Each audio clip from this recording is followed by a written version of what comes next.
regardez ce que j'ai trouvé dans un exercice pour cette semaine. Attendez. Un exercice pour cette semaine, il fallait trouver un snack ou une chose que l'on aimait quand on était enfant ou petit. Et j'ai pas des goûts qui ont énormément changé, il n'y a pas de choses que j'avais mangées petite que je n'ai plus jamais mangé aujourd'hui. Moi j'arrivais pas à trouver, mais j'ai noté quelques petites choses, notamment le truc qu'on retrouve pas sûrement peut-être dans des boutiques spécialisées, c'est les bâtons de réglisse. C'était comme des bâtons en bois et j'ai enlevé ça parce que c'est énervant. Et c'était de la réglisse et c'est quelque chose que j'ai plus jamais retrouvé depuis. Et j'en prenais des fois quand j'étais petite, mais sinon un bonbon que j'aimais beaucoup, c'était ça. C'était des petites soucoupes comme ça. Et à l'intérieur vous avez une poudre un petit peu acide. Et j'en ai remangé depuis, mais ça fait longtemps que j'en ai pas pris. Du coup on va prendre ça pour cet exercice.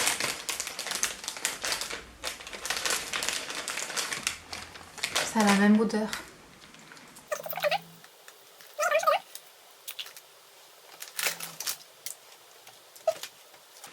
Avec le goût acidulé à l'intérieur. Trop bon. Par contre le papier, disons, beaucoup de papier pour pas beaucoup.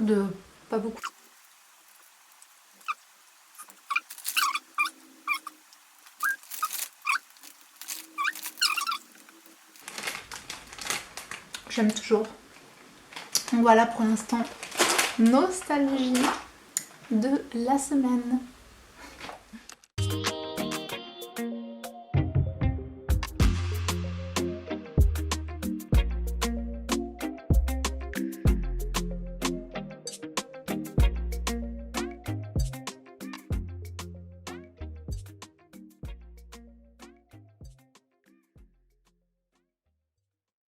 À lire la semaine 4. Lundi, normalement je lis le dimanche, mais là du coup j'ai un petit peu de retard. Du coup on est lundi, je commence la semaine 4. J'en suis ici, je vous montre que j'ai déjà souligné pas mal de choses. J'ai même écrit. Du coup j'en suis là. J'avais envie de parler un petit peu, puisqu'on est juste sur le premier point qui s'appelle changement honnête. Et elle parle de tous les changements qui risquent de nous accompagner lors de ce challenge, de cette lecture, etc. Et ça m'a juste fait rire parce que elle parle de choses que je suis déjà en train de mettre en place depuis cet été même, j'allais dire septembre, mais j'ai déjà commencé cet été. Quand j'ai réalisé qu'il restait 6 mois dans l'année, je me suis dit, allez, il faut se bouger là pour atteindre mes objectifs, mes intentions pour cette année. Donc j'ai mis plein de choses en place durant l'été en tant que suivant une bucket list, donc une liste de choses que j'avais envie de faire, des choses qui donnaient envie, comme des voyages, des choses fun à visiter, à faire, etc. Et des choses que j'avais envie de réaliser comme objectif et intention pour cette année. Et du coup j'ai réalisé pas mal de choses, ça m'a beaucoup aidé à avancer. Du coup je suis déjà dans un cheminement comme ça de changement, etc.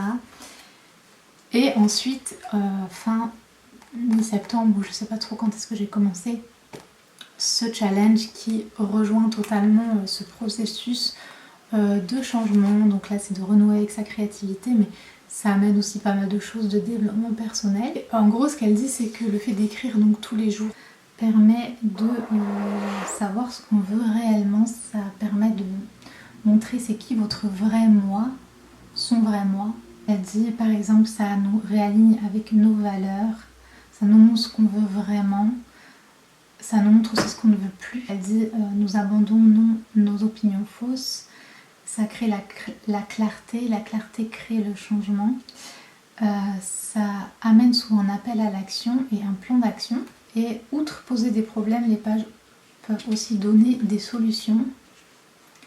on se retrouve confronté à des changements imminents et des changements nécessaires. Voilà, je vous ai juste dit ce que j'ai surligné.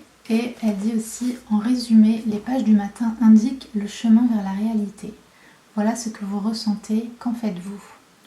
Et ce que nous en faisons, c'est souvent de là. Donc j'aime bien cette phrase. C'est vrai que moi je vois pas un énorme gros changement avec les pages du matin, puisque voilà mon carnet. J'écris depuis que j'ai 6 ans. Et certes, j'écrivais pas 3 pages par jour, tous les jours, mais j'écrivais quand même hyper régulièrement. Et en général, c'était 1 page à 2 pages ou 4 ou 5 si j'avais beaucoup de choses à dire. Du coup, pour l'instant, c'est vrai que je reste un petit peu sur les mêmes choses.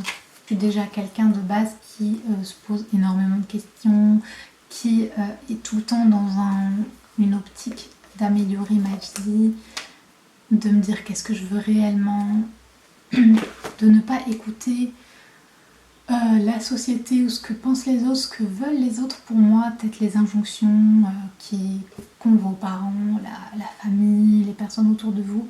Plus écouter ma petite voix intérieure, ce que moi je veux vraiment, quelle vie moi me donne envie et pas la vie, choses que font les gens juste parce que la société dit qu'il faut faire des choses comme ça. J'ai toujours eu cette vision de la vie et c'était pas forcément simple, mais j'ai toujours suivi cette petite voie. Du coup, j'ai pas un gros changement en mode ah oui, je réalise que mon travail c'est pas du tout ce que je voulais, je réalise que je suis dans une relation qui va pas du tout, enfin c'est les exemples qu'elle donne, et je suis toujours juste dans les mêmes questionnements et les mêmes avancements, mais j'ai pas genre un jour et la nuit là depuis que j'ai commencé, donc ça fait 4 semaines. Et ce que j'ai aimé, c'est que après elle dit plus on est en accord avec soi-même quand on est en période de changement. Et ça, les périodes de changement, ben, on en a plein dans la vie. On a beau être super dans le développement personnel, à se poser des questions, qu'est-ce qu'on veut réellement, soi, etc. Ben, ces périodes, il y a toujours des moments où on change. Moi, je vois la vie un peu comme un livre où on a plusieurs chapitres. Et parfois, on sent qu'on arrive au bout d'un chapitre de notre vie et qu'il est temps de passer à l'autre chapitre. Et parfois, ça demande de la réflexion, de se dire, ok, c'est quoi le prochain chapitre, il ressemble à quoi, il faut aller dans quelle direction, etc. Et on peut se perdre d'ailleurs dans ces questionnements. Il ne faut pas se perdre, il ne faut pas être trop à vouloir trouver le truc parfait avant de se lancer, sinon vous n'allez jamais bouger. Mais elle parle de cette période un peu de transition et de devenir plus qui on est nous. Donc elle parle à travers des pages, mais pour moi c'est plus à travers le changement parce que je suis dans une période de transition. Je suis à la fin d'un chapitre pour en commencer un nouveau.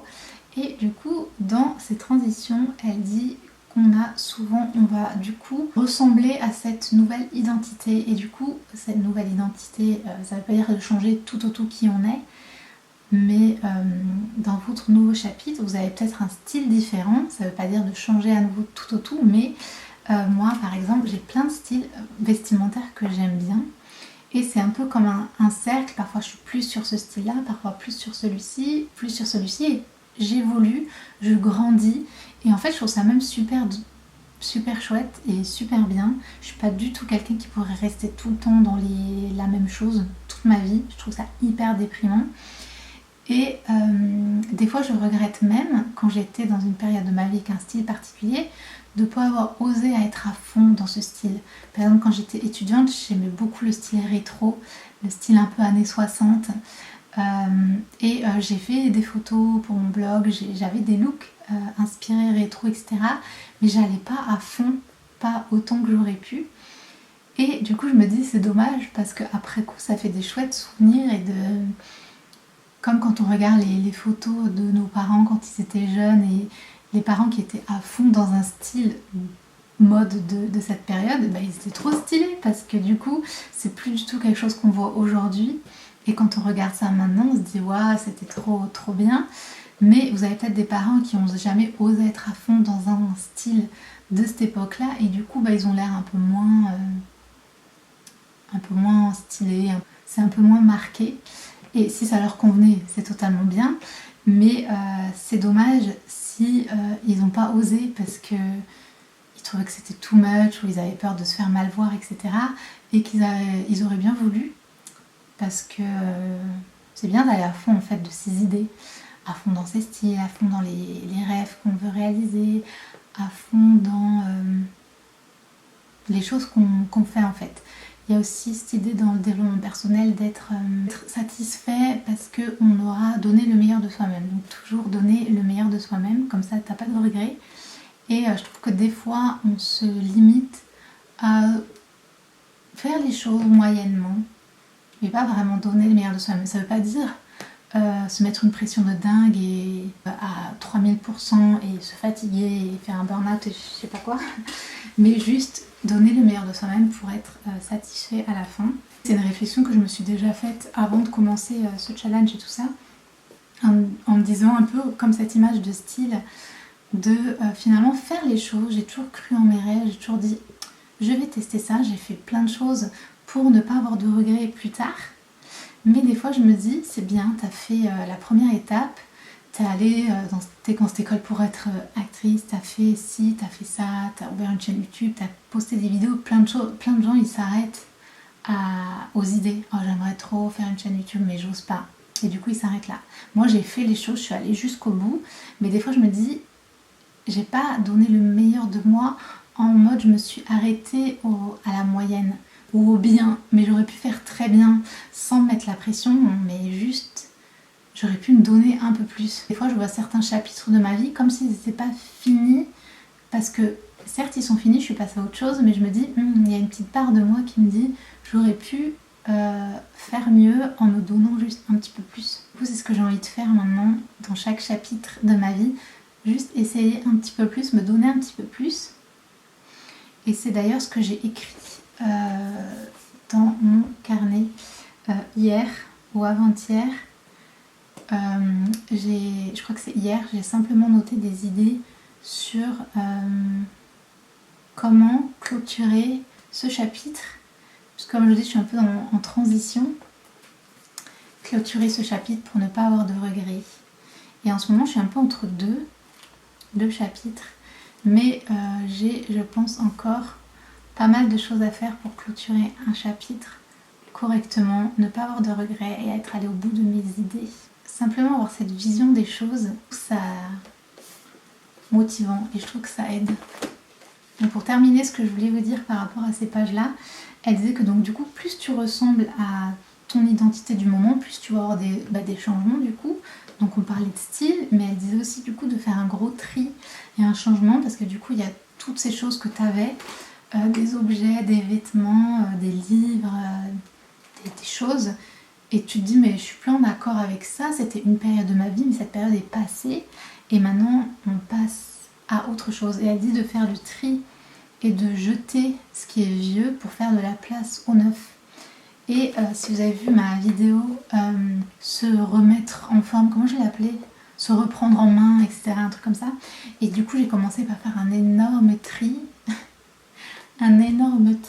monumental dans absolument tout mon appart, mais du coup tous les domaines de ma vie aussi, parce que je me suis rendu compte depuis l'année dernière, j'ai beaucoup changé de style, parce que j'avais des choses que j'avais depuis 10 ans, et j'ai notamment remarqué que j'allais vers des couleurs complètement différentes.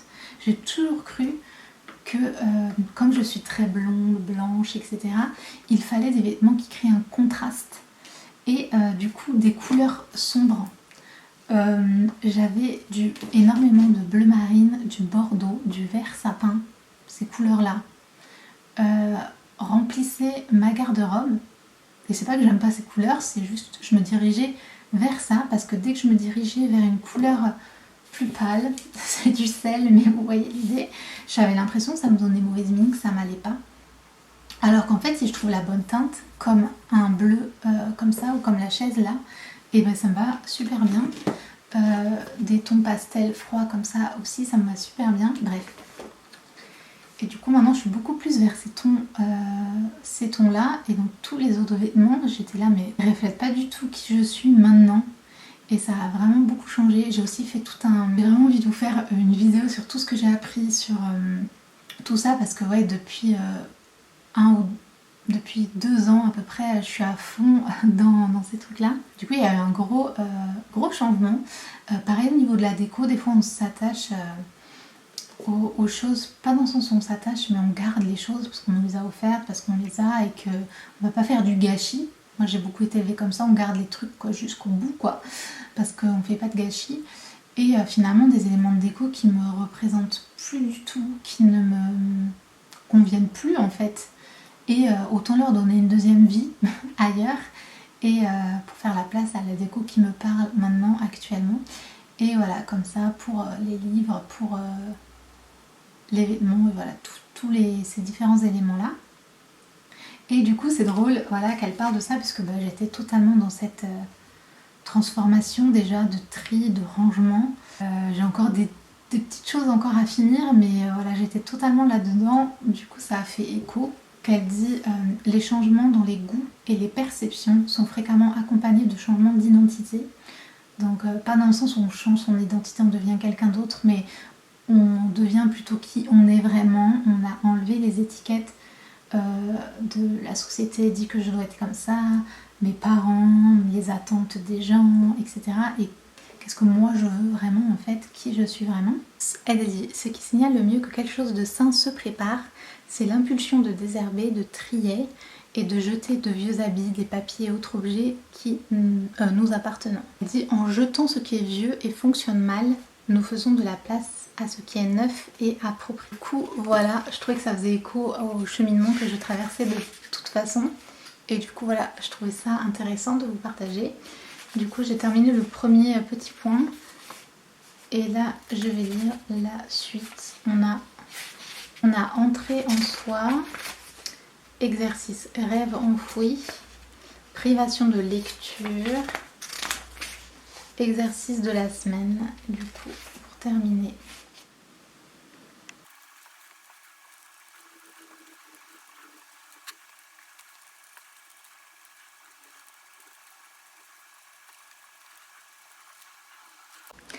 Alors, un des exercices à faire, c'est d'écrire une lettre comme si on avait 8 ans et qu'on s'écrivait une lettre à nous aujourd'hui. Du coup, alors, voyage dans le temps. Souvenez-vous, lorsque vous aviez 8 ans, qu'aimiez-vous faire? Quelles étaient vos occupations favorites?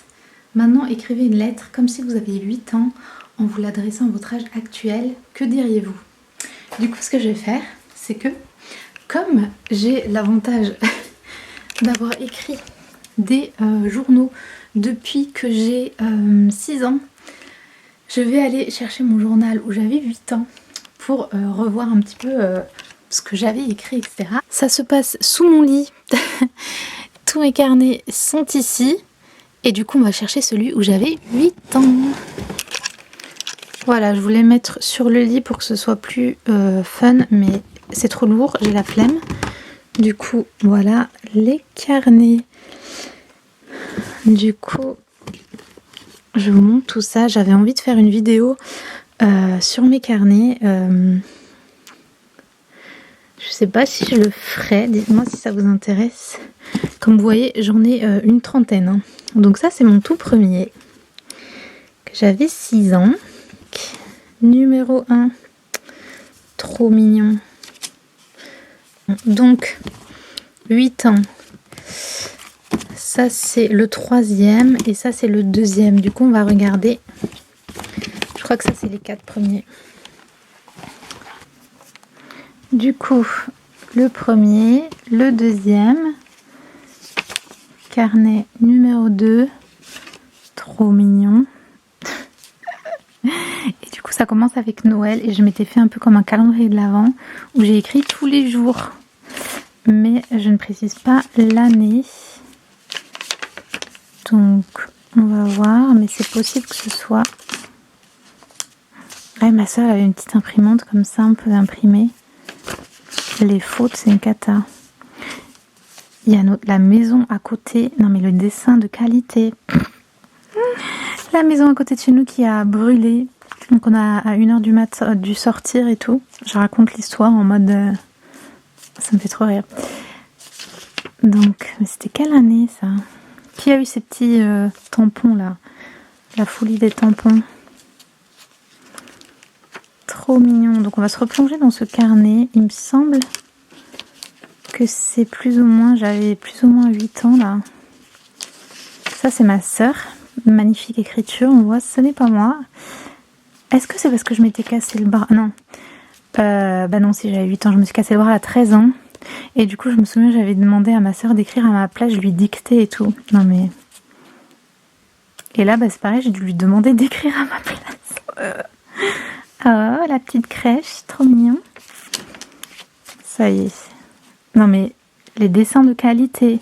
La poste, c'est là, oui. 1, 2, au cas où on ne sait pas. Parce que je suis allée avec papa à la poste. C'est très important. Donc c'était bien dans ce carnet que j'ai mis 8 ans. 1997. Nous sommes allés à Tati. Donc le magasin Tati qui a fermé là. J'ai retrouvé mon livre que j'avais perdu et papa a retrouvé ses lunettes. Je suis heureuse. C'est bien, il m'en fallait peu. Et je lisais La petite maison à la prairie, les livres de ma maman. C'est l'anniversaire de Nounours. Que pourrait m'écrire là, c'est qu'on a déménagé. On a quitté Paris. C'était les francs, les gars. Je vais acheter un lapin pour 80 francs. Ça me semble super cher, mais apparemment non. Et là, j'ai mis les 80 francs. Donc voilà, qu'écrirait cette petite de 8 ans à la moi d'aujourd'hui. Elle ferait sûrement un magnifique dessin, comme ici. On est allé à un concert gospel et j'ai bien aimé le numéro 8. C'est clairement à cet âge-là, je parle principalement de mes poupées, des musées ou des sorties qu'on faisait, principalement si c'est des animaux. J'étais fan d'animaux, donc le zoo et le musée là. Et mon chat. Voilà quoi. C'était ça mes préoccupations. Et de ma famille, mais... Pareil, là je parle de mes poupées. Tom Tom et Nana. En fait. Donc mes occupations c'était la lecture, les animaux, les poupées. Noël. C'est quoi cette page là? On a fait des décorations de Noël. Noël. Et à chaque fois dans mes carnets je mets la suite. Dans quel carnet il est pour pas se perdre. Suite numéro 2, Nounours. Nounours numéro 2. Bon, ça peut prêter à confusion parce que là aussi c'est des nounours, mais je sais que ça c'est le numéro 2. Ça c'est le numéro 3. Et ça c'est le numéro 4. Je connais tout par cœur. Alors, faites pas attention à ma tête. Je sors de la douche. Je suis allée marcher tout à l'heure. J'ai pris une douche et là je suis en train de manger mon repas du soir. Donc première journée sans médias du tout. Puisque lundi j'ai été quand même sur les réseaux le matin avant de lire le chapitre de la semaine 4 qu'il fallait faire une semaine sans que j'ai décidé de faire sans médias. Du coup toute la journée c'était assez facile. En gros j'ai commencé le sans médias depuis lundi matinée, en matinée, donc presque tout le lundi finalement.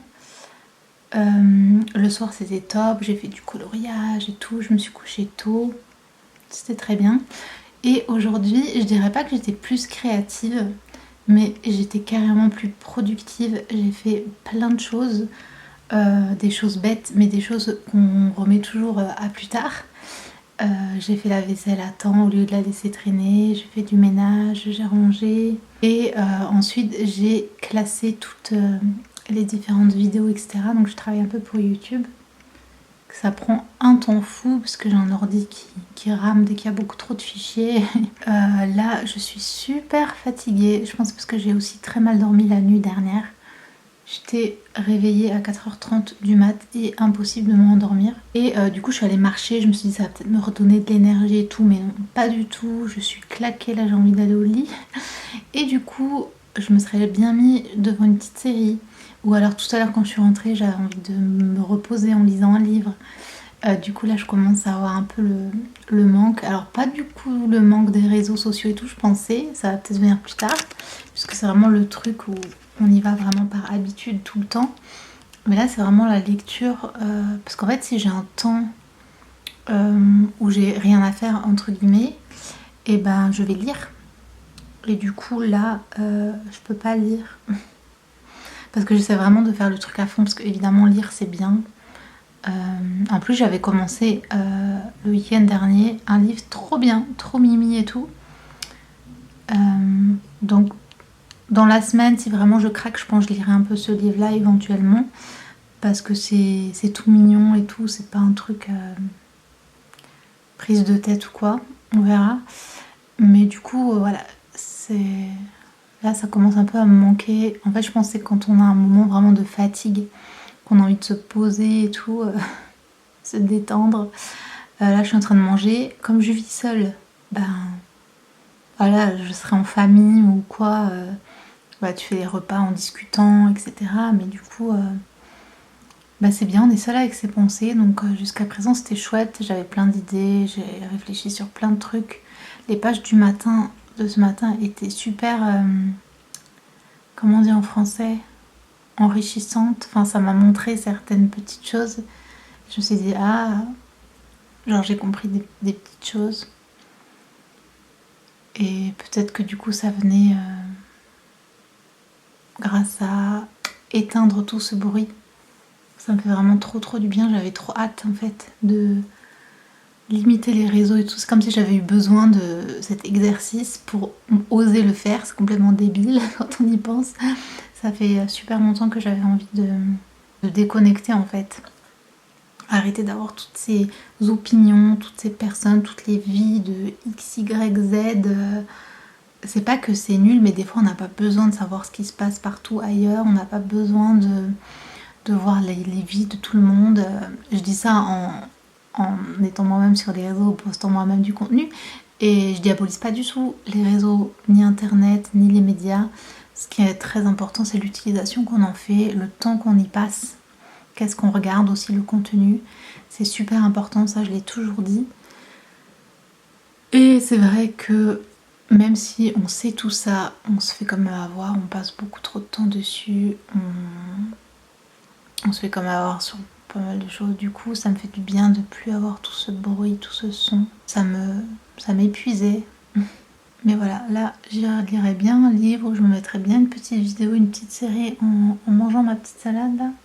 J'ai pas trop l'énergie de faire quelque chose, de faire un truc créatif ou quoi. J'ai écrit 1 million de pages là déjà. Du coup, j'ai aucune énergie et je pense que c'est là que le bas blesse. Dès qu'on n'a plus aucune énergie, on se tourne vers les médias ou la lecture, ce qui est mieux. Et voilà, écoutez, je vais continuer de manger mon truc et on se retrouve probablement demain.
On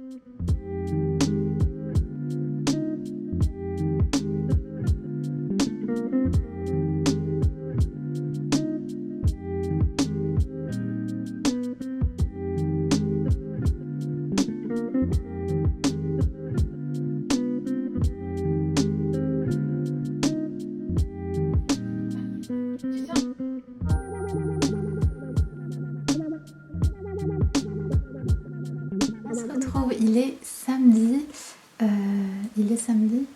On est samedi.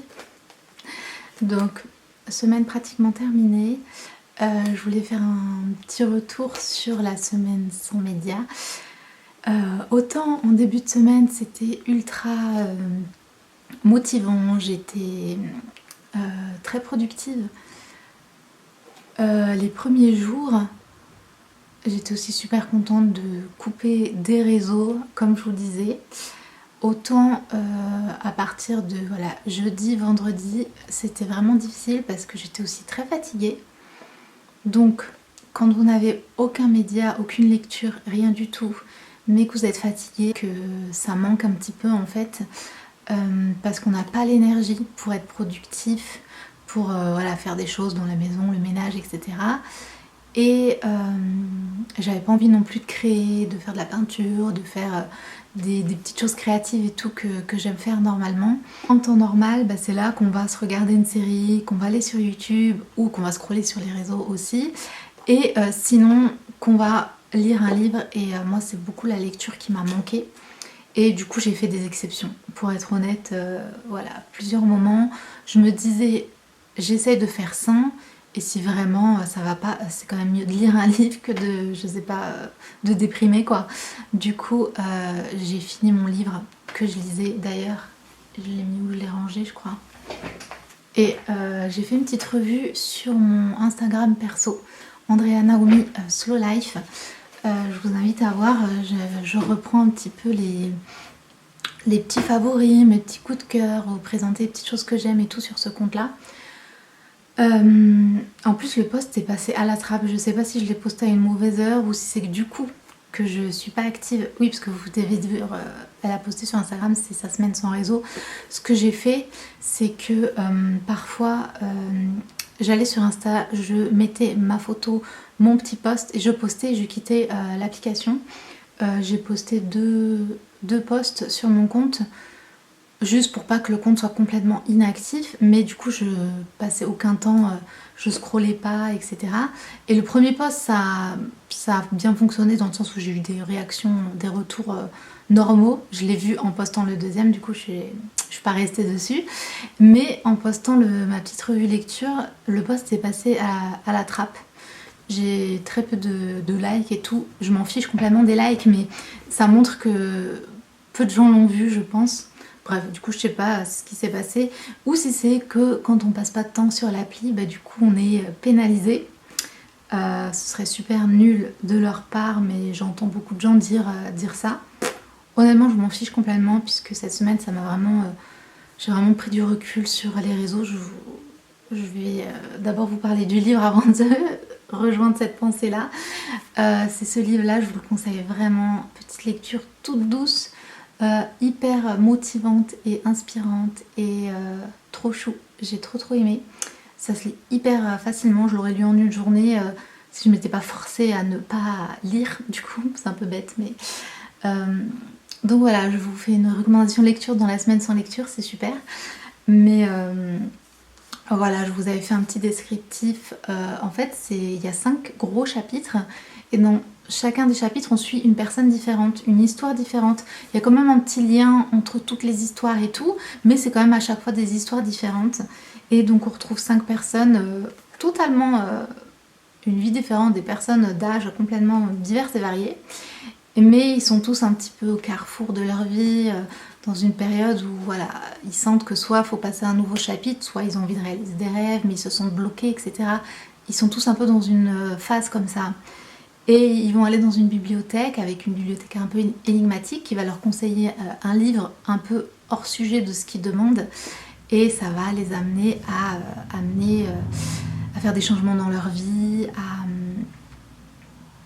à peut-être se dire bah, je veux réaliser tel rêve, qu'est-ce qui est important pour moi, etc. Et du coup, c'est sur des petites choses parfois. Et c'est ça que j'ai bien aimé, c'est pas forcément révolutionner sa vie. Je lis beaucoup de développement personnel, beaucoup de livres comme ça un peu inspirants et tout. Et souvent, on part sur des très gros changements, des grandes choses. Et ce que j'ai bien aimé, c'est qu'ici, il y a un peu de tout. Mais il y a aussi beaucoup de voir les choses autrement, concilier deux choses en même temps. Un moment, je vais pas trop vous spoiler, mais il y a une personne qui souhaite réaliser un rêve. On pourrait dire créer une entreprise par exemple. Et il se dit mais si je fais ça, j'ai pas assez de revenus financiers, c'est impossible. Et finalement la solution ça va être de dire bah, tu peux faire les deux. Tu peux garder un boulot à temps plein ou un mi-temps par exemple. Je transforme un peu l'histoire pour pas vous spoiler. Et faire bah, ton rêve à côté. Et ce qui est drôle c'est qu'à chaque fois dans mes pages du matin, les petites pages qu'on va écrire, j'avais une réflexion. Et quand je lisais l'histoire dans la journée, parce que j'essayais de me limiter à une seule histoire pour ne pas trop lire sur la semaine sans lecture, bizarrement l'histoire était en lien avec la question que je m'étais posée. Bon, ça c'est de la synchronicité, ça m'arrive énormément dans ma vie, faut juste être un peu observateur et j'aime trop quand ça arrive. Et d'ailleurs elle en parle dans le livre, à chaque fois elle dit est-ce que vous avez observé des moments de voilà, synchronicité un peu, tu penses à une chose et hop, il y a un peu une réponse qui arrive ou des choses comme ça. Du coup voilà, ce livre était vraiment chouette, je vous le conseille. Et pour revenir au réseau, voilà, ça c'est vraiment quelque chose qui m'a pas manqué. Quand t'es fatigué, tout, t'as un peu ce réflexe, c'était plus des réflexes, des habitudes de vouloir aller sur le réseau scroller. Des fois j'avais des petits comptes, je me disais ah c'est motivant, j'aimerais bien regarder pour me redonner des idées ou me remotiver et tout. Mais bon, je suis contente, j'ai tenu à ne pas... je suis pas allée scroller sur les réseaux, donc franchement je suis fière de moi pendant une semaine. Mais c'est vrai qu'on se rend pas compte à quel point on est dans une société entourée de médias constamment, et même dans nos relations avec les gens. J'avais dit à ma mère, je fais une semaine sans médias, et à chaque fois elle m'envoyait par exemple des vidéos, des trucs comme ça, et je lui disais mais maman, je suis une semaine sans médias, je peux pas regarder. Elle me disait ah oui, encore, toujours dans cette semaine, c'est long. Et du coup, je sais pas, ça m'a fait rire, je me dis c'est vrai que même nos échanges avec les gens, parfois c'est basé sur les réseaux, sur les médias, sur les infos. Voilà, souvent les conversations qu'on a avec des gens un peu dans la rue ou des collègues, des trucs comme ça va être sur les actualités. Si toi t'essayes de t'éloigner des actualités, bah viens quand même dans les conversations tout le temps quoi. Et voilà, moi je suis toujours restée loin des informations. De toute façon, quand il se passe des trucs importants, vous inquiétez pas, on est au courant. On est au courant d'une manière ou d'une autre. Moi ça fait des années que je regarde pas les informations, je suis quand même tout le temps au courant de ce qui se passe. Je suis aussi, ça veut pas dire qu'on se désintéresse du monde et qu'on n'a pas de conscience pour les gens et les pays qui traversent des choses difficiles, etc. Aucun rapport, vraiment aucun rapport. Il y a des gens qui disent ça souvent. Parce qu'en fait, vous faites quoi quand vous apprenez quelque chose qui se passe dans un pays ou quelque part, à part parler avec la voisine, oh là là, ce qui se passe, c'est pas possible, c'est incroyable, en 2023 encore de nos jours, ce qui se passe, dans quel monde vit-on, blablabla. Enfin, on fait rien finalement à part discuter, de s'alarmer, d'avoir peur, des choses comme ça finalement.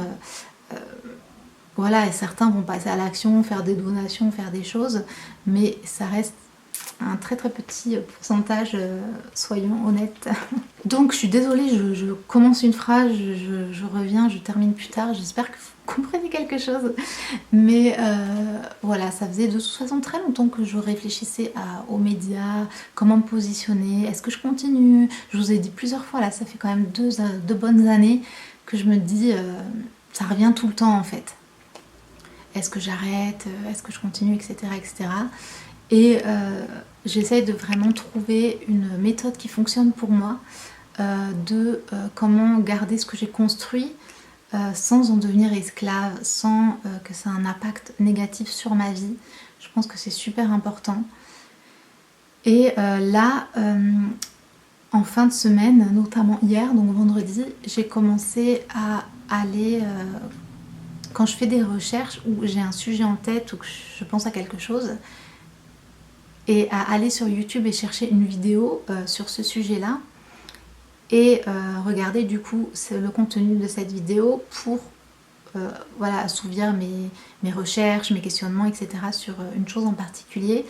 Et j'ai vraiment envie de continuer dans cette optique d'utiliser les réseaux plus comme des moteurs de recherche ou quand tu veux une chose en particulier. Par exemple, il y a par exemple une youtubeuse que j'aime bien, j'ai envie de voir son contenu, bah, je vais me connecter pour aller voir sa vidéo à elle, mais pas pour scroller bêtement ou voilà, faire des choses plus en conscience en fait. Et ça c'est vraiment quelque chose que je veux garder pour la suite, faire les choses plus en conscience et arrêter le dumb scrolling comme on dit, donc le fait de scroller bêtement sur les réseaux et continuer d'avoir mes réseaux et de poster pour des choses que j'ai vraiment envie de partager, mais venir poster, peut-être échanger avec ma communauté, mais c'est tout, ne pas rester sur la plateforme bêtement, voilà. Je pense que je vais revenir sur une approche plus comme ça. Et pour terminer, au niveau des petits exercices, fallait aussi réfléchir un peu sur son environnement idéal, qu'est-ce qu'on aime, etc. Se créer un petit coin, elle appelle ça le lieu de rêve pour se divertir, pour se faire un petit coin. Et elle parle un peu de spiritualité. Ça m'a vraiment fait penser au coin de prière que j'avais créé. J'ai 2 vidéos sur le sujet. Il y en a un qui s'appelle créer son coin War Room, parce que c'était inspiré du film War Room, où elle a une pièce de prière, etc. Où je m'étais fait un coin inspirant en mettant des petites choses, etc. Et j'avais ensuite, quelques années plus tard, fait une autre vidéo pendant le confinement d'ailleurs, et j'avais réagencé ma chambre, parce que c'est un autre lieu, ma chambre pour refaire un coin de prière motivant, etc. Je vous mets les 2 vidéos dans la barre d'infos en lien si vous voulez aller les voir.